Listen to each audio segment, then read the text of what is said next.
I knew it was slow. I was like, don't matter. Don't matter. That next one is not that.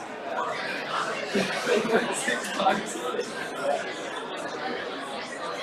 It's definitely like not even, it's not even a it's really like I'm running like for like 10 seconds. Okay, let's go ahead and start.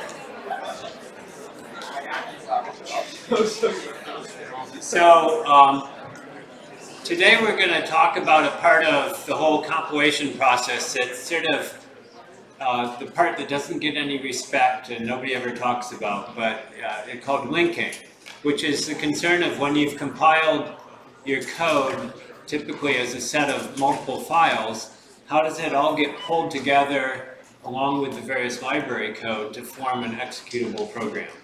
And like I said, it's an area that is sort of an offbeat area. I think that the chapter in the book we have is probably about the most extensive coverage you'll ever see of linking. But it's an area where if you don't understand it, you can really get yourself into trouble. I'll show some examples of that. And if you really understand it, you can become a sort of power user and do some pretty cool things. So we'll cover that as well.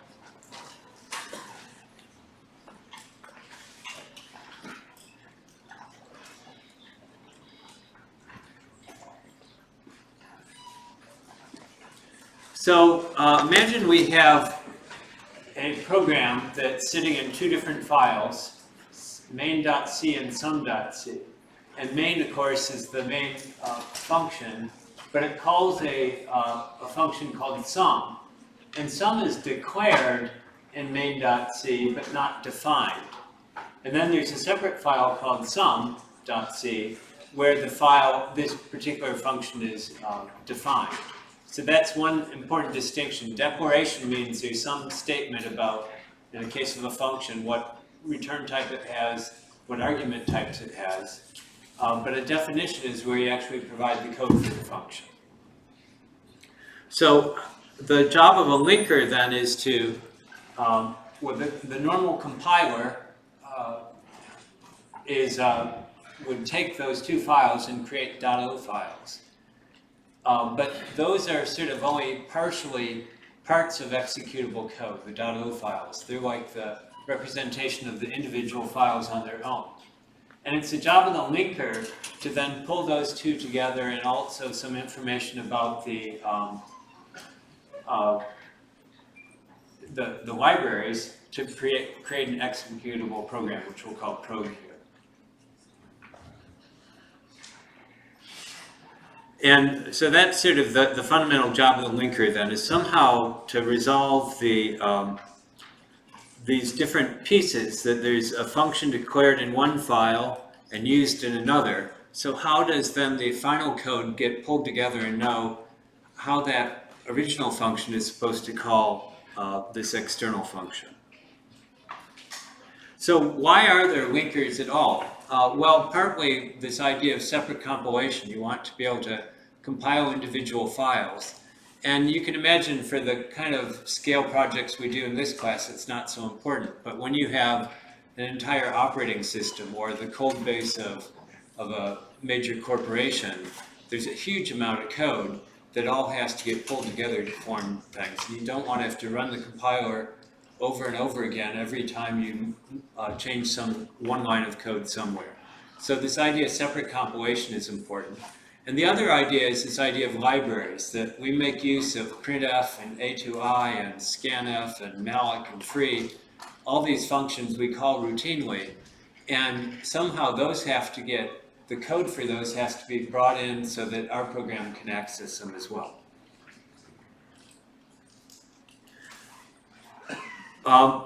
And then there's, so part of it is just the convenience factor. The other is efficiency, that we want to be able to have this executable program when it's all set up to run without a lot of overhead, making calls to maybe external functions.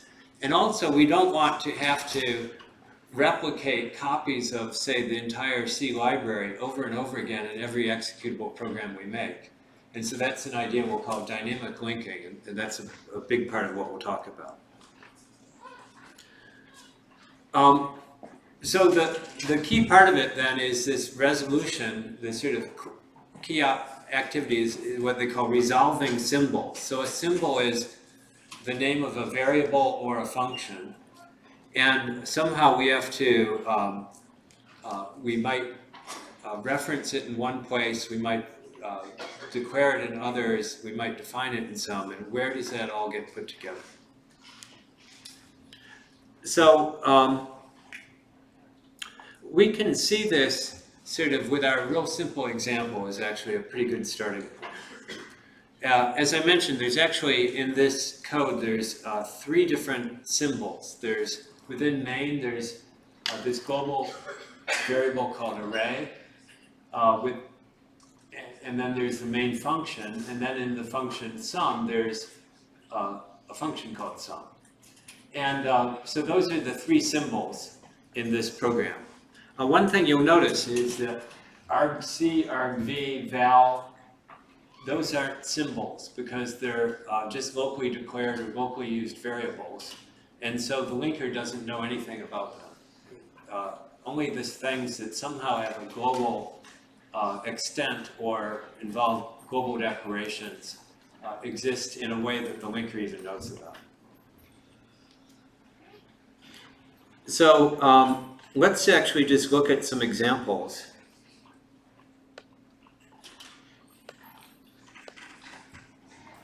And our friend object dump,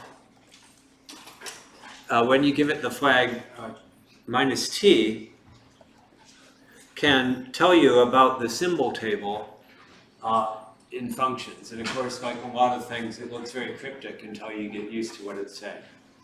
But you'll see down below the 3 symbols in the that are somehow appear in the function main. The first is the main function itself, and it's declared as part of the text. Remember, text is the sort of misnamed where the code is. It's not text like strings. And there's this array that's also declared there.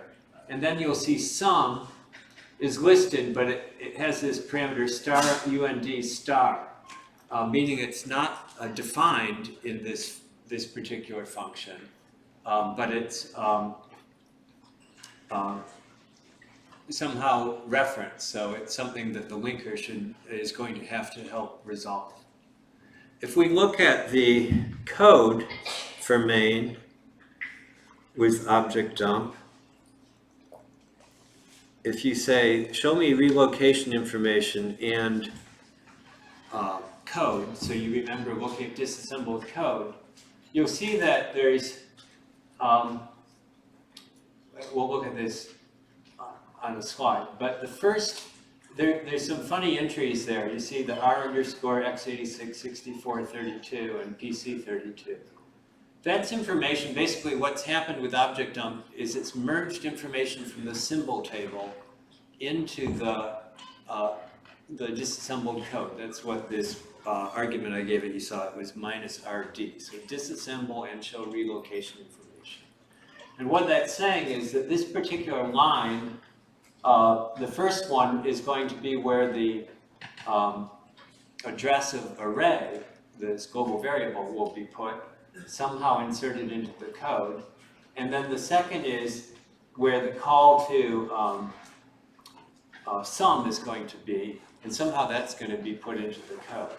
So the point being that this original .o file, although it contains this in binary form executable code, it's incomplete. There's some words in there that aren't fully filled in, and it's the job of the linker to actually insert into those bytes in the code the exact address information that's going to be used in the executable program.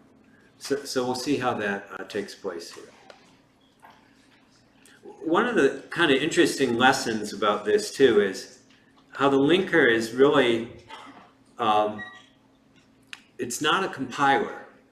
It's sort of a past, it assumes that the code has already been compiled and there's just enough information in the symbol table for it to be able to do its job, which is simply to overwrite a few bytes here and there of code, so that the final, and then pull it all together in one big file, so that you have an executable program. So the job of the linker then is to merge these separate code files and the data sections of the program. You remember, data is where the globally declared variables are, into common areas in the final file. And then to deal with these symbols that need to be resolved and make it all so that the final file is the executable code that you want. So as I mentioned, there's the .o file is sort of the start of an executable program, but not a complete program. It's called a relocatable object file. And it just has the code that the compiler has generated that describes everything except the global variables are kind of in this odd state, a partially unresolved state. Then the final file that becomes the executable is called an a.out file. In ancient times, I guess maybe it's still true, if you don't give a -o designation to GCC, it will produce a file called a.out. And then there's another kind of file that we'll look at called an SO file, which is used for shared libraries, and we'll come to that. So a shared library is a little like a .o file, except it contains information that allows the linking to be done right at the last minute of the program. If you're familiar, if you ever were a Windows user and you're always struggling with DLLs, dynamically linked libraries, that's what a .so file is. And so all these are represented in a common format called ELF, which is a standard that actually isn't just for x86, it's across any sort of Linux style of machine, all have this common format called ELF. And so you'll see that term, ELF binaries. And an ELF file then contains a lot of little pieces to it. And when we use object dump, what we're doing is we're sort of examining bits and pieces of that file. So if we say -d, it says we want to look at the text section and disassemble it for us. If we use the -t flag, we're saying, just tell me give me the symbol table out of this ELF file. Some other ones that are useful to know about there's sort of general information in the header, like what class of machine it is, what's the Indianness of this program, and so forth. The .text section is the executable code. The RO data is for data that's read-only but globally declared, and that will typically include things like string constants. Your printf format strings will end up in this .ro data. Then there's .data, which are the global variables that have been initialized. And then another region called BSS, which has various interpretations, but I like the term better save space.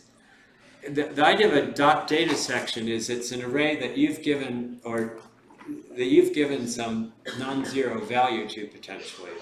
And so all that information has to be stored in the executable program to be able to read it in, some tables and things. But if you just declare an array, it just gets thrown into BSS if you don't initialize it. And what happens is when that all gets pulled together, it gets zeroed out. So it saves a little space in the executable because it's just going to set it to 0, so it doesn't have to store the actual 0 values in the executable. And then there's various sections that are shown in gray, which are more used for resolving some of this information.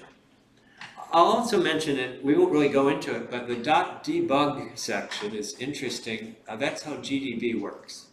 So, or any other debugger, you've noticed you can, when you have a source code available, you can set breakpoints and examine variables based on their names in the program. And you might think that somehow this GDB actually has access to your source code, and it's figuring all this out. It's actually the secret is all contained in this .debug section, which we're not going to really talk about. But it contains basically the line numbers of all the program points and the names of all the variables and how those map to parts of the executable file, so that you can, it looks like it sort of knows what it's doing, but it really doesn't.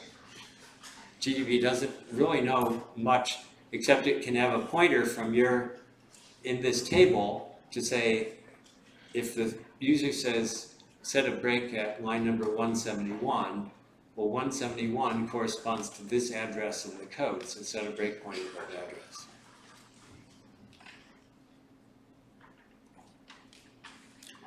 And so that's described here. So the .rel information is this relocation information. That's how to relocate both the text or the code and the data, the global variables. And so I showed you that a version of running object dump. What it's doing is it's taking the rel.text section and mapping that and showing how those fit into the different parts of the code. Okay, so there's a few kind of general principles we have to understand here first. One is this idea of symbols. So I said a symbol is either a variable or a function, and somehow that kind of escapes out of this particular file and is known to the linker.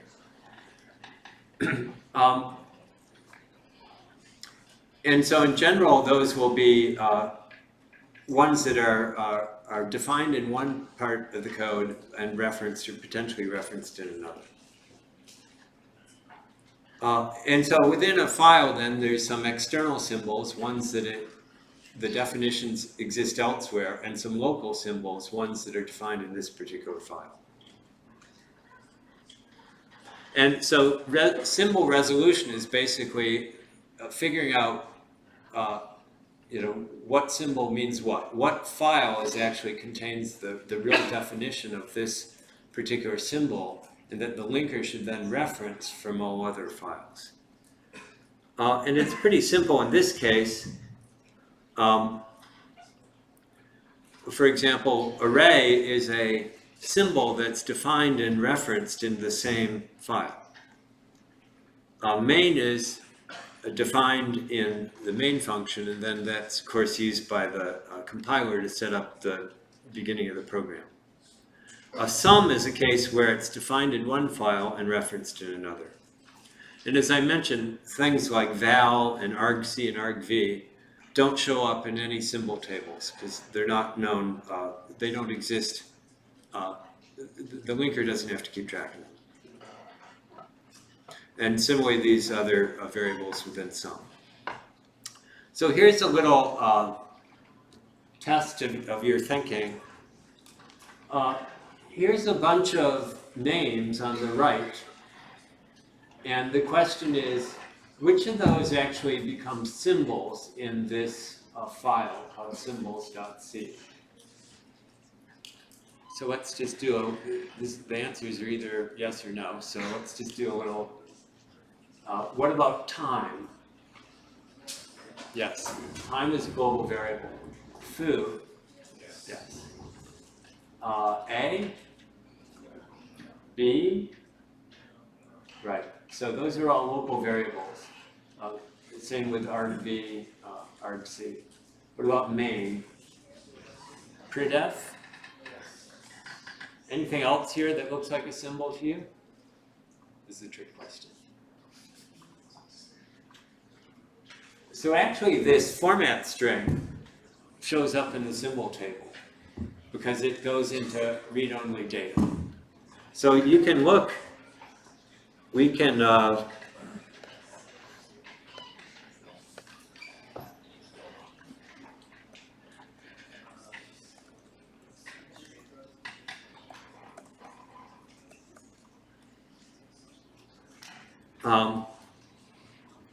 we can get our answer then with tools. We can see at the bottom, foo, main, printf, and time are all symbols. And then there's something called rodata.stir1.1. And you can't see the value of it, but that's actually that format string. So that's kind of an obscure point, but the point is that constant strings like this are sort of treated a little like global variables, but they're put into read-only data so that if you tried to modify that string,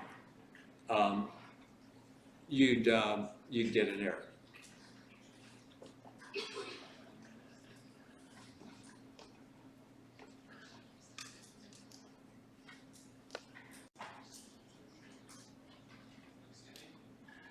Yes? And that's every time you use a string like that without like assigning it to a variable. Well, even if you assign it to a variable. So if you said something like char star f equals, quote, howdy, unquote, that would actually, that string howdy would be allocated and stored in rodata.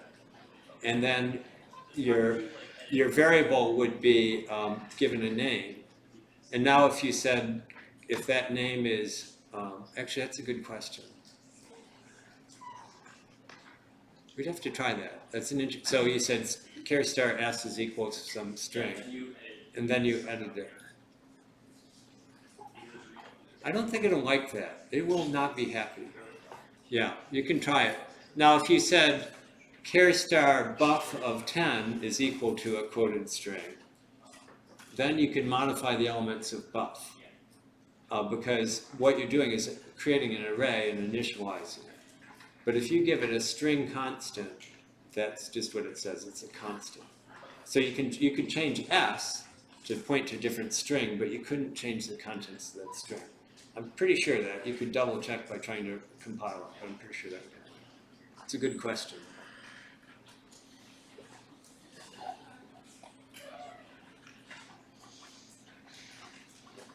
Okay, now there's an interesting sort of nuance here, which is the things that are declared as static in a file.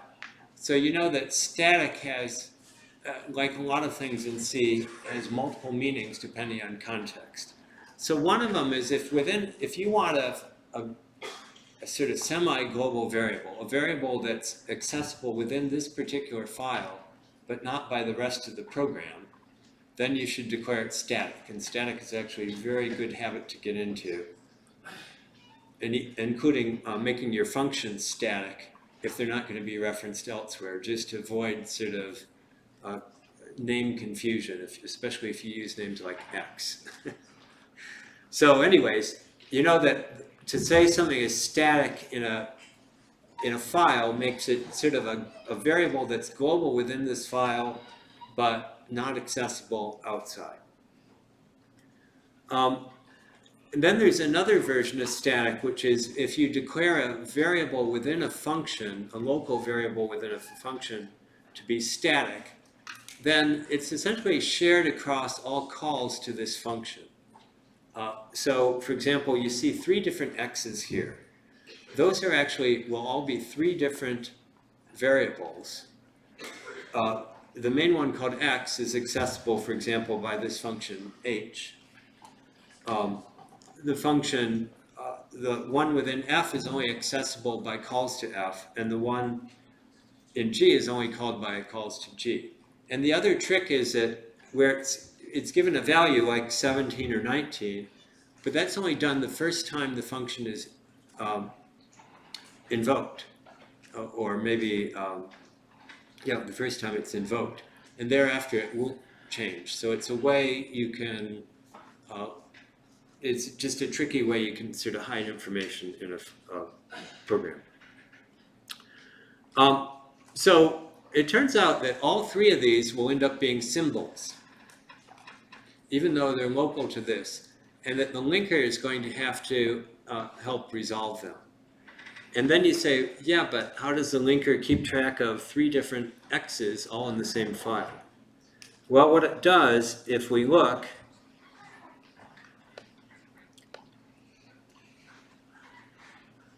let's see, I've got a bunch of examples here.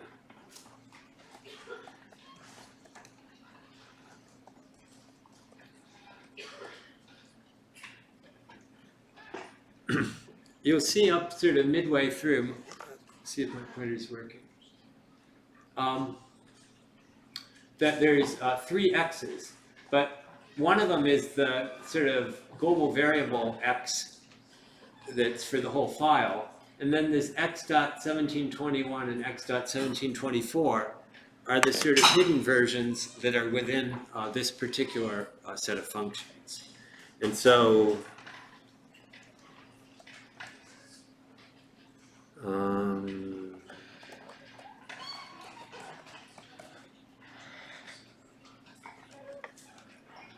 if I look at the,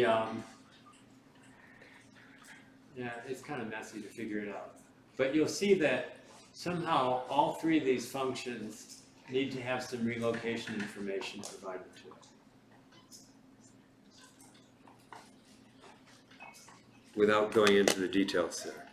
So the point is, even if you declare a variable, if you declare a variable as static, let me also see.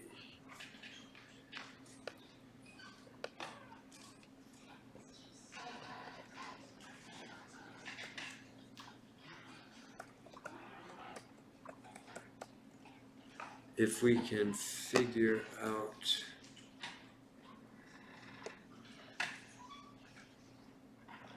yeah, it's not totally clear from here that like the variable x is only accessible within this particular file, but I think somehow that's built into the symbol table.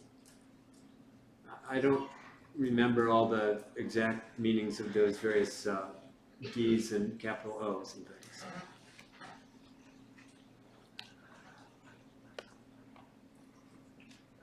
Yes. Does the x inside f and g like shadow the x that's accessible to all 3 functions? Yes. So if you were to run this, which I don't think I've set up to do, this x is shadowing this variable x. So I'd be, these functions all refer to the 3 different x's. And so you have to give it a different name for x's going through? Yes. Right.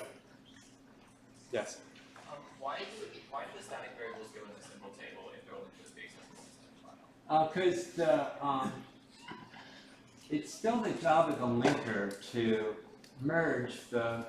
Remember, in these .o files, it has each of these sections, the different data sections and the text sections are all in there, and then in the final ELF file, it needs each of those sections, but it has to sort of pull them out and concatenate them together from the different files. So it needs that information to kind of build up the executable, even if it's not trying to resolve the symbols across the different files.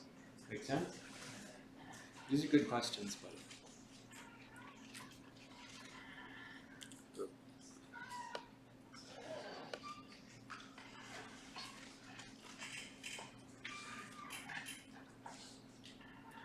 So this just says what I said. Allocate space. Actually, it allocated them in BSS. No, it should have allocated them in data. And then but it gave unique names to the different ones. So when there's multiple symbols declared in multiple files, how is the linker supposed to know which one to use? Where is it actually defined? Which definition should it use? And so there is sort of a kludgy way that it happens by default. And I'll talk about the way you can make sure it really happens the way you want it. But let's talk about the kludgy way first. And that is every symbol is either classified as strong or weak. And a strong symbol is one where there's an assignment made to a variable, or there's a definition of a function. And a weak symbol is one where it's just referenced or it's declared, but it's not actually given any definition. So for example, in this case, you see that foo is strong in P1 and weak in P2. And the functions P1 is strong in P1 and P2 is strong in P2 and not weak in either place, not used in the other places.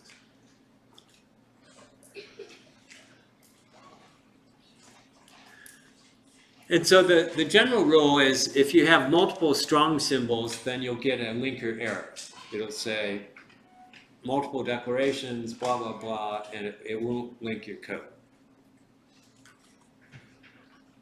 The other is if there's a strong in one place and a weak in another, then the strong beats the weak, as you can imagine from the name.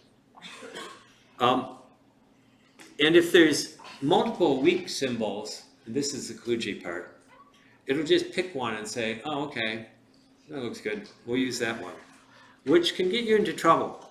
So let's look at some problematic aspects of these rules. Actually, let's do some puzzles first. So imagine running these. Each of these pairs will be, imagine code sitting in two different files. We try to compile and link it, what's going to happen. So here, what will happen with the first one if we try to compile it? So is P1, is it strong or weak in the two files? It's strong in both, right? So that'll give an error. The linker will say, can't do it. What about the second one?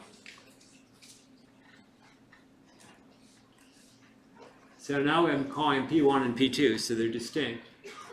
And X is weak in both places, and so it will just say, okay, I guess X is, it will basically arbitrarily choose which of the X's to call the sort of the globally used X. Now we get into some funky stuff.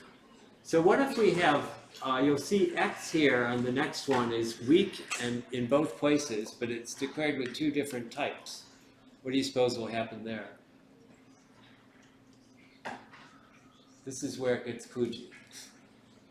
Yeah, I think, give your hand up. Yeah. One code file will always like interpret it as a double, and the other will interpret it. Yes, potentially. Actually, if you run this code, you'll get a warning to say two different sizes, because the double is 8 bytes of one and 4 of the other. But it will actually link the code for you, and when you run it, probably what will happen is when you change X in the right-hand file, it'll zap the values of both X and Y in the left-hand file. Probably. You know, all these are sort of depend on random things happening. But the point is it will do it. And actually, I'm going to run through this example and I'll show you some code where it really does do some fishy stuff. And then this is a case where it's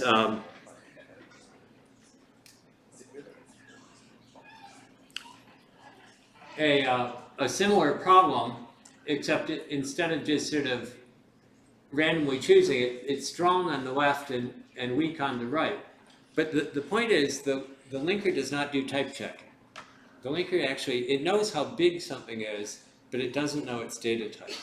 So as I mentioned, I think what you'll get on these is a warning message, but not an error message that says you're trying to link things and these variables have different sizes. And then the final case is this sort of the good thing. So this sounds really bad, and you could see a lot of bad things happening. And in fact, here's a real example where I declared a long int, so it's an 8-byte integer, and a double, and you'll see that the linker is perfectly happy linking these two files with no error messages at all. And so let's see what happens.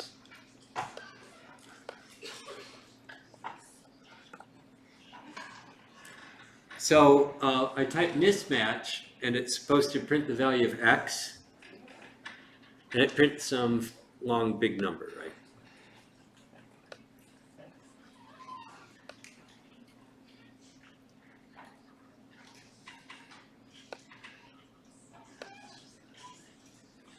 So anyone figure out why it printed that number? Yeah. So your storing is double 3.14 in the memory that X is pointing at. Yeah. Main is going to see that's int, and so it's equivocally like int Yeah. value of binary represents. You got it, exactly. So there's some bit pattern to 3.14, which is, as you know, there's all those bits up at the front with the, and so it ends up being a lot of bits, a lot of ones in there. And now the main thinks it's a long int, and so it just prints it as that.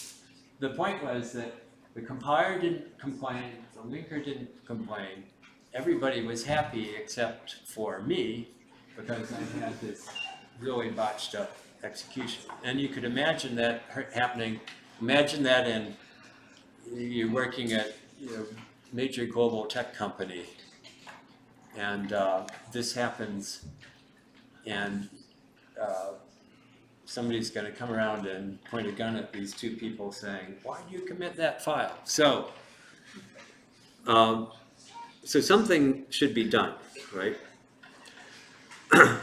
So how can we? Well, actually, it turns out there's a couple things that are pretty important. One is to, if something really is not going to be shared across files, you should declare it as static. Just kind of keep it within the fold. And if it's going to be a global thing that you need, then you should use this extern declaration.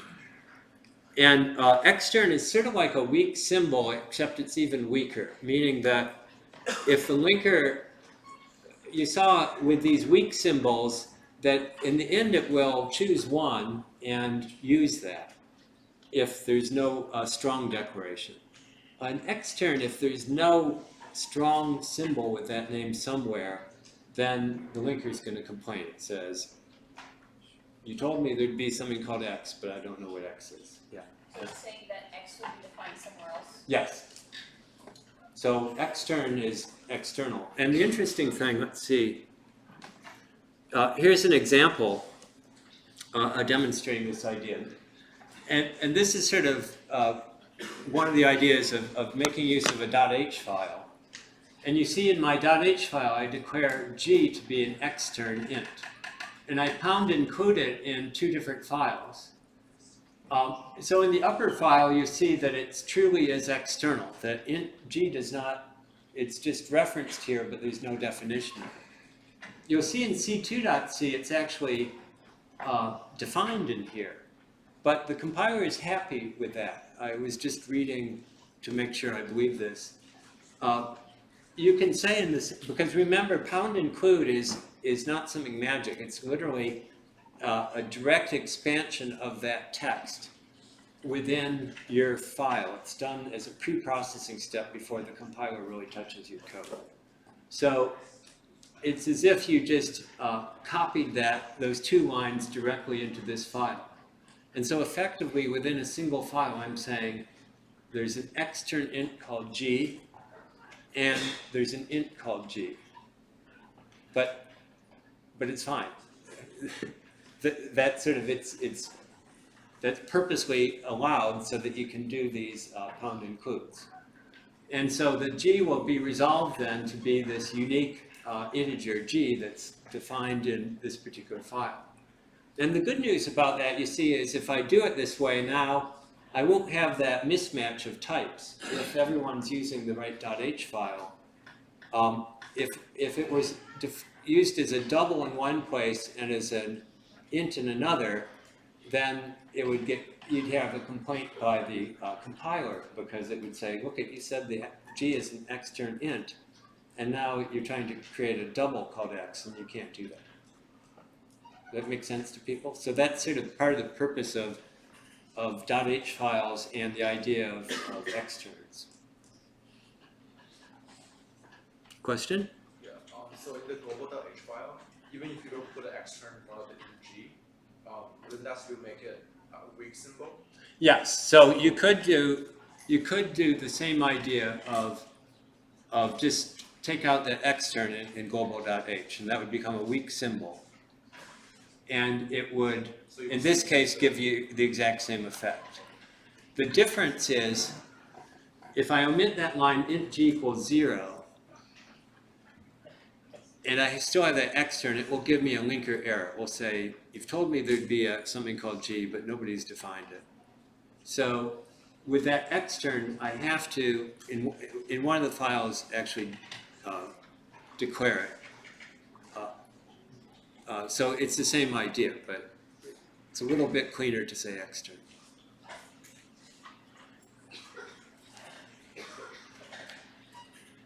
And this is another example that a previous lecture had put together, so I thought I'd show it. Is another style of .h files is to sort of, in a single file, kind of have different sections based on whether it's the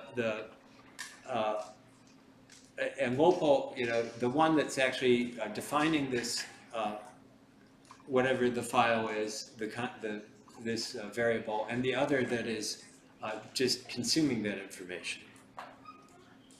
And that would be especially if you have a file .h that's the name of some, where you're declaring whatever data structure and API that you're going to give to some module. Then you might want different sections on whether this is the pound include within this particular file or not.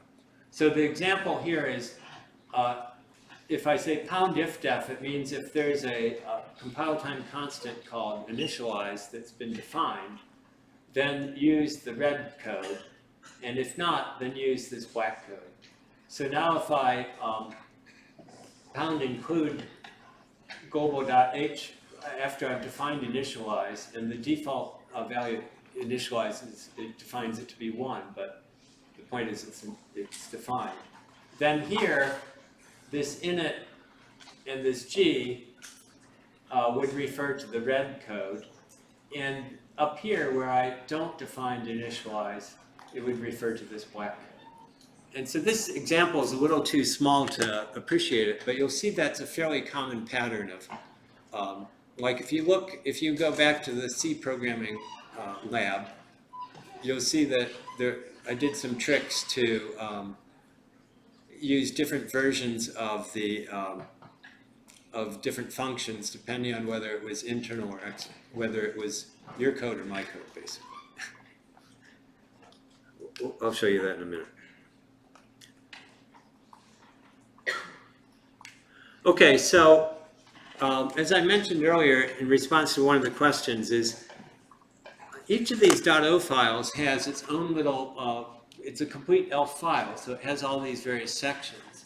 And the job of the linker then is to pull those together and create the relevant sections in the final executable code.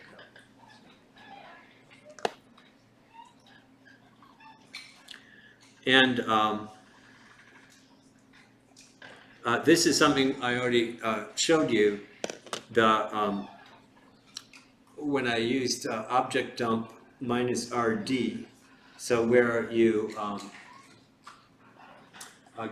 disassemble with relocation information. And you saw this function called main that it needs to know where sum is stored. And so that's what this first relocation information is about. And then also where array is stored, and then it has to be able to call the function sum. And so it has relocation information there too. And actually, if you look carefully, you'll see that the initial pattern here is just all zeros for both where this array is stored and what function it's calling. And you can think of that as a placeholder in the code, 4 0 bytes, that will get filled in by the linker with the exact bytes to use.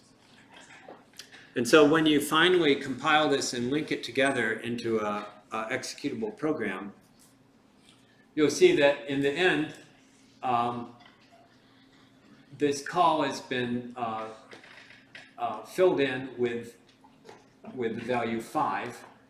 And this idea is it's so-called PC relative. So it actually, the true address of sum is given by adding 5 to this address, the return address. And you see that gives you this 4E8 address. And then up here, it's the global variable called array has been stored in an address 6101018. And so that's been inserted into these bytes of this move instruction. Okay, so the linker actually then pulled the text together, but it also inserted the appropriate values in some of the bytes of this code to give it the right references. So when the program finally runs, then it just is calling the right functions and accessing the stuff. So the linker has done the real work of getting this program ready to run. And then when your program first starts up, when you invoke it, that's called loading. When it brings it into memory, and as we mentioned a previous lecture, that's all spread around this virtual address space of your program. Some of it's used for your stack, but the parts that the linker is set up are these various sections that are code, data, some of it read-only and some of it readable and writable. Okay, so pull out your laptops and let's give this quiz a try.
Oops.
Okay, let's go ahead and see how you did.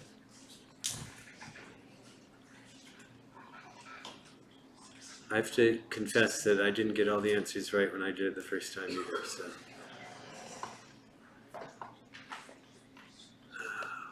Why is this thing so nasty?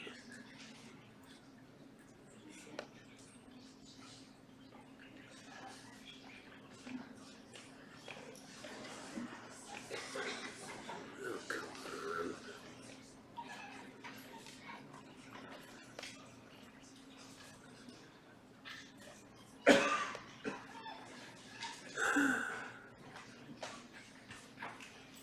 What's your general feeling about Canvas, by the way?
Well, let's see. Let me just go through it with you.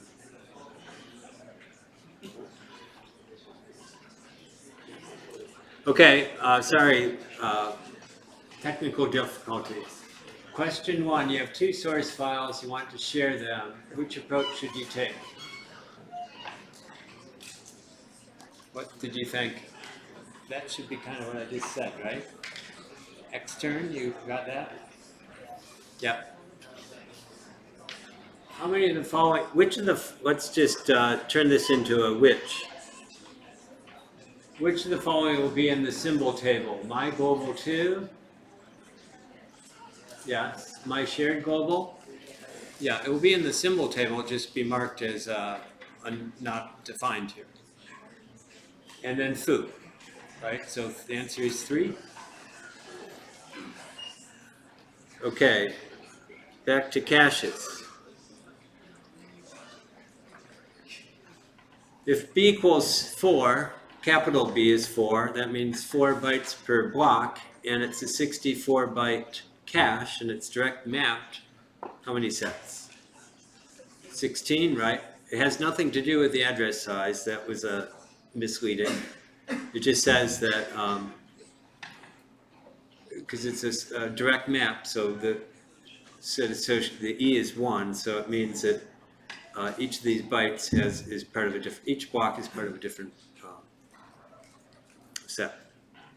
Okay, and then the last one is sort of actually the official answer is it's undefined. What I believe would happen if you ran it is it would actually compile okay, and then the linker would give you a warning. Because and it's not because it knows the difference between a double and an int, it knows the difference between 8 bytes and 4. But yes, it's undefined, would be a good way of saying it. Okay, so I don't know who got what answer, but that's the answers. Okay, so now let's move on now. We sort of now have a sense of what this thing's supposed to do. And let's sort of, the basic idea of linking, we've only looked at how do we link our own files together. But the sort of, one of the really big roles of linking is how do we link in all the library stuff? So back in the battle days, basically this would all be brought into a single file. You just compile the whole thing every time. But nowadays, in another previous era, you do what was called static linking. So static linking is linking, except you bring in all the files into the final executable. And you can do that. You can actually force it to happen. So if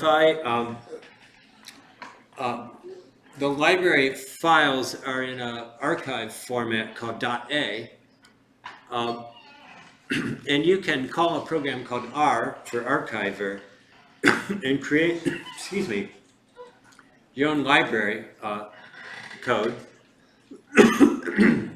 Excuse me. So this imagines it if you were creating the file for the C library called libc. You can archive them all together and create a big .a file.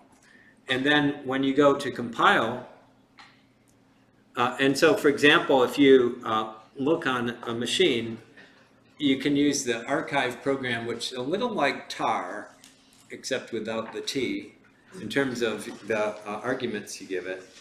So if you archive, you can actually look at all the functions, you can list all the functions that are available in the C library, each of them like printf, they're each in separate files.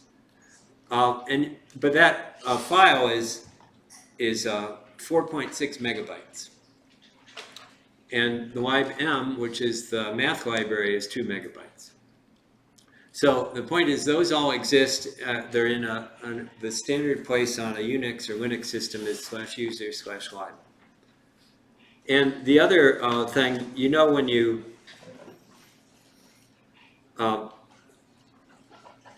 So I can actually simulate, I can do this myself by setting up, if I have some other library I want to use and statically link it, I can do that, sort of the same way that the C library is. So I can create an archive file called libvector.a, and then within some file that can make use of these, just like you would use printf set. I can call a function called addvec, which I've defined in this .h file called vector.h, and then somewhere off I can have built up this whole library of functions, and then ask the compiler to link those in. So, so what happens if you declare in GCC, if you say static, it will link, do all the linking statically. And it will actually create a file that's almost a megabyte just for this very simple program, because it has to have copies of all the functions, not all of libc, but all the functions that it uses, which are a lot of them that are sort of under the hood there. But the point is that I can have introduced my own library here, and there's a little bit of a convention. You'll see that when you give the -L flag and give a name, the default is that the actual archive file then is lib, L-I-B, then that name, .a. And so -L says include in the linking a file called libvector.a. And this -L dot is saying, the capital L is telling the linker what directories should it be looking in for .a files. The default is in user lib, but by saying dot, that means in this local directory. So it's saying also look for .a files in my local directory, which is where I happen to have this libvector.a file. So all that obscure notation is there to tell the linker where to pull this stuff together to create the final file. So this is actually a pretty useful thing to know if you ever have to maintain a large library, that you'll end up using these .a files quite a bit. But it's not very efficient for a really large library, as you've seen. The other problem with it is, anyways, there's a whole thing here about how does the linker find these files? How does it know which ones to pull together? And basically, it will scan through the command line in the order that it's listed, and it will have the pull in the files. And so if my library code calls printf and my main original code didn't, then at the end it will also pull in printf of the libc. So it has to be able to sort of pull in more and more pieces of code as it reads code and those reference other ones. And you can get into sort of quirky linker errors where the order in which you list your files will make it work or not work depending on the order in which things are defined, and it can get pretty tedious. But that's a little off topic for right now. There's a few problems then with these statically linked libraries. One is that it's just, you end up with bloated code. You end up with copies of the same code in a bunch of places. But a perhaps more serious one is, what happens if there's a bug in a library and somebody wants to fix it? If that library has been statically linked in a bunch of other places, then there's no way to track those down and update them. And so there's stories, and there's a link here to a blog post in Google where they discovered a weakness in one of the commonly used libraries, exploitable flaw. And the biggest problem they had was tracking down all the places where that library code had been linked in statically, and therefore, even if they fixed the bug in their version of the code, that fix wouldn't get propagated to all these copies. So there's sort of a couple of reasons then why you don't want to statically link. And so that brings in this idea of dynamic linking with shared libraries.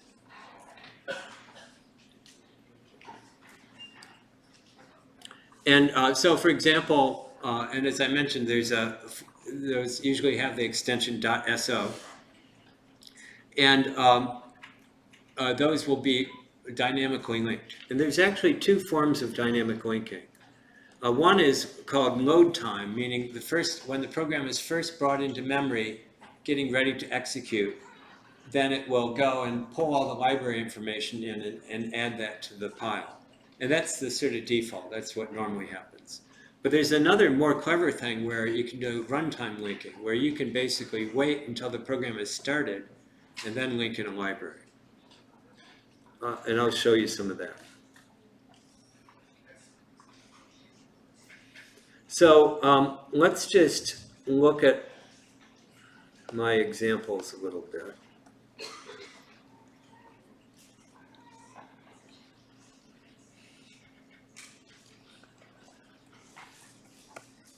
So that program,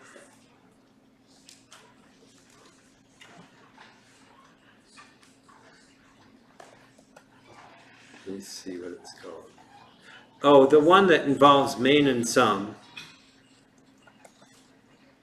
This one, so main calls sum. That gets compiled, and the statically linked version of it is called prog2. C.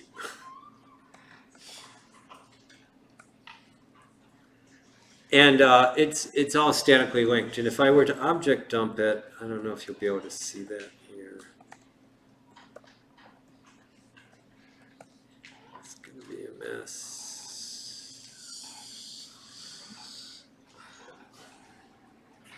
As you know from looking at bombs, I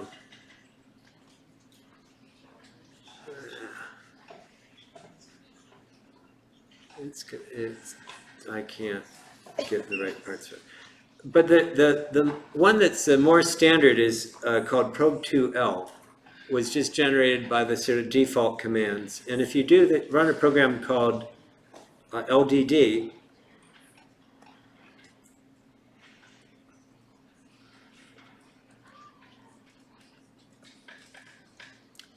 you'll see that LDD tells it what information does the,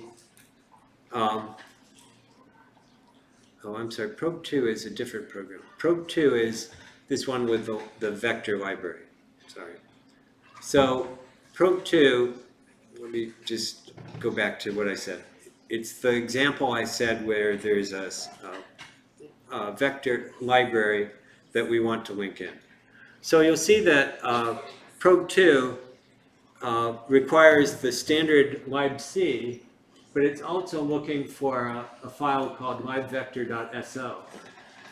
And it actually tells where those are located as well.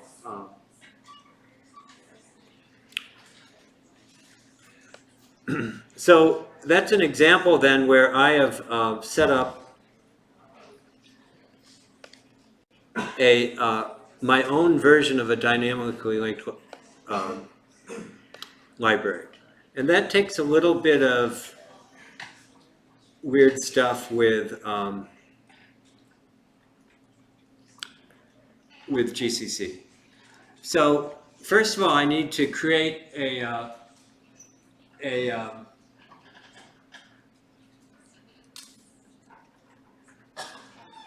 a mistake in this slide.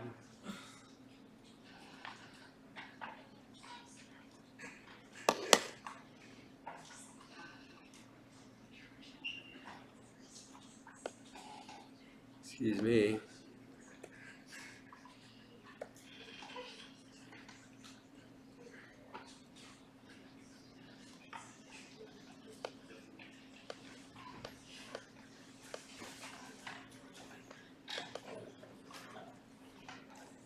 That's what I'll fix on the fly.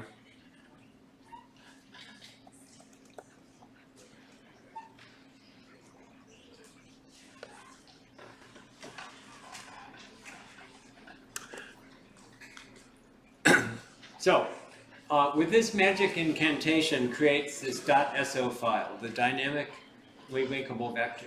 And so you see when I compiled it, I had to give this flag -fpic. PIC stands for Position Independent Code. And it's a particular way of compiling the code and its references in a way that makes it possible for the linker to be able to shift the position of that code around in the file without in a fairly straightforward way. So that's required for executable library code. It's not the default.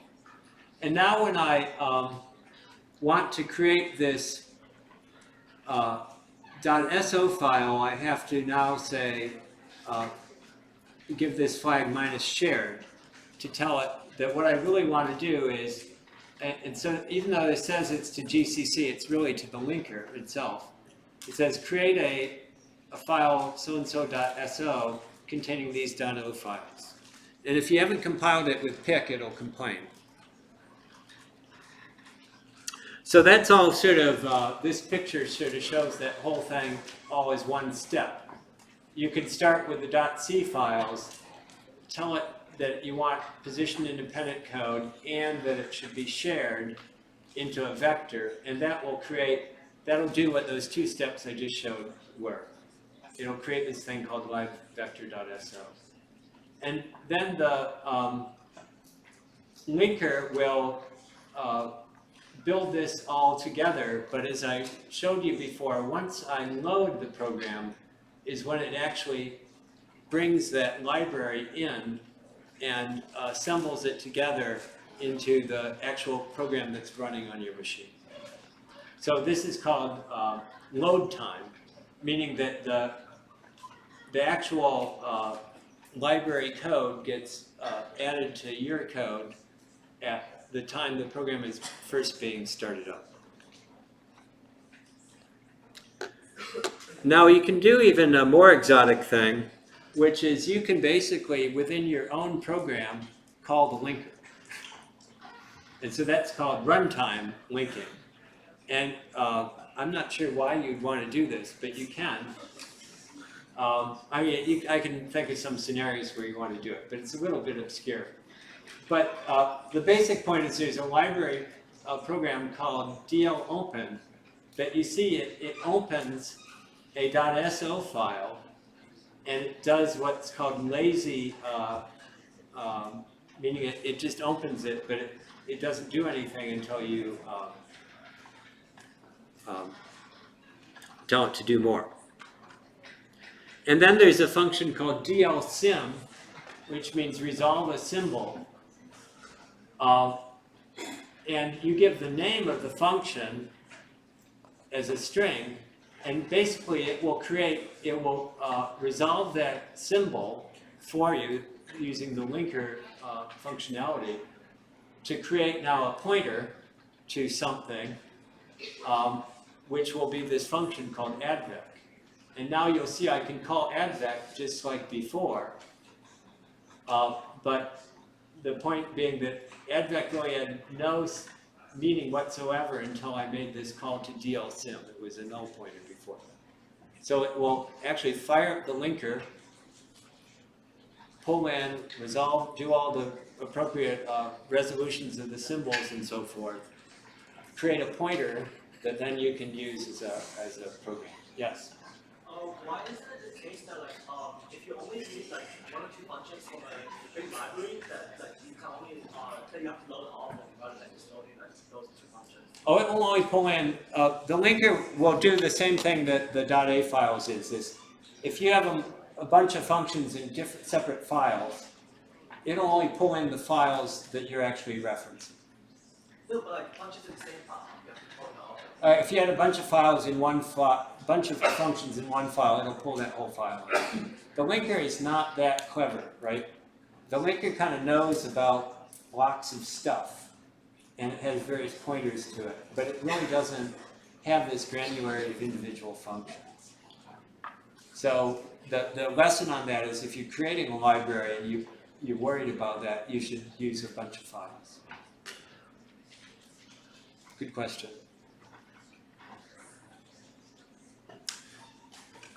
So this is all the magic you need to make that run, which is quite a bit.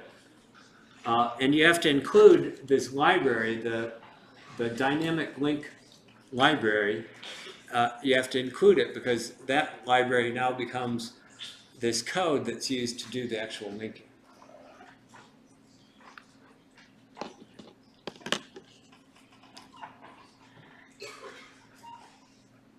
Okay, I want to just finish with one real quick thing that actually gets pretty useful, and what's called interpositioning, which is when you want to track the calls to some function. And the most straightforward version of that is like for profiling, or for example, you've seen in when you did the C programming lab, you thought you were calling malloc and free, but you weren't calling the library versions of that. You were calling versions that we had where we were being a little careful about making sure you didn't have any orphans left over. You freed everything, and you'd get error messages if you hadn't. And Valgrind's a little bit similar, that you can run Valgrind on a program, and somehow magically it's keeping track of all your calls to malloc and free and figuring out if you have any invalid references in there. So Valgrind is also making use of this idea of interpositioning. So there's sort of, and this is covered in the book, so we're going to run out of time, but let me just show you three ways you can do interpositioning. The most straightforward is compile time, and it just makes use of macros. So imagine I have a library, let's sort of call it a little library, where I've declared my own versions of malloc and free. But I want the users of this library to think that they're actually calling regular malloc and free. Well, if I just provide a .h file that uses #define to sort of alias malloc, my malloc with malloc and my free with free, then in that user's code, they might not know that they're being tricked, right? And that's exactly what the C programming library does, and you'll see that later this term when you look at the malloc. You're going to write functions called malloc and free, but they aren't really malloc and free. They'll get their alias to some other name. And the advantage of that is now it only works if you have control at compile time, but now I can do things, my malloc and my free. The difference here is that they print information about what's being malloced and freed. There's another version which is called link time interpositioning. So this happens as the linker is doing its work. So it's still part of the compilation process, but it's after the .o file has been generated. And it's this really kludgy idea that they set up just for this purpose, is that they put these little prefixes on standard names. So there's one called real, and there's the other called wrap. And so the wrap is the one in your in the code that's being interposed on, and the other real is the one that calls the actual library routines. So for example, I can declare functions called wrap malloc and wrap free, and they call real malloc and real free, because real malloc and real free are the real thing, and the wraps are the phonies, but the linker will later substitute in the wrap names in there. And then if I pass a whole bunch of flags to GCC to do all this wrapping of malloc and free, you'll see that it actually will create this code that is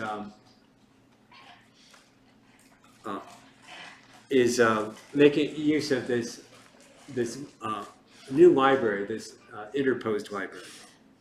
And the final version, I'll just describe it here. And like I said, it's worth reading this part of the book if this is interesting to you.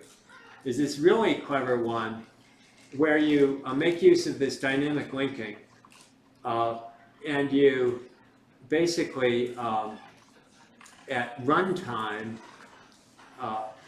as the program is basically being pulled into memory, it magically will interpose on the library. And just to demonstrate this possibility for you, let me show you something totally cool. Totally cool if you're a nerd.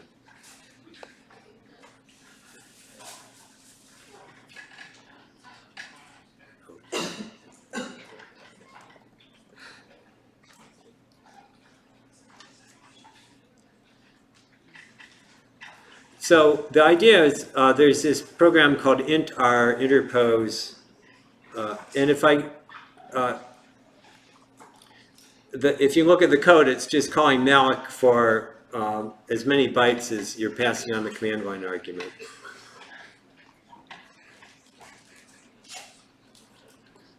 And the normal version doesn't do anything interesting, but if I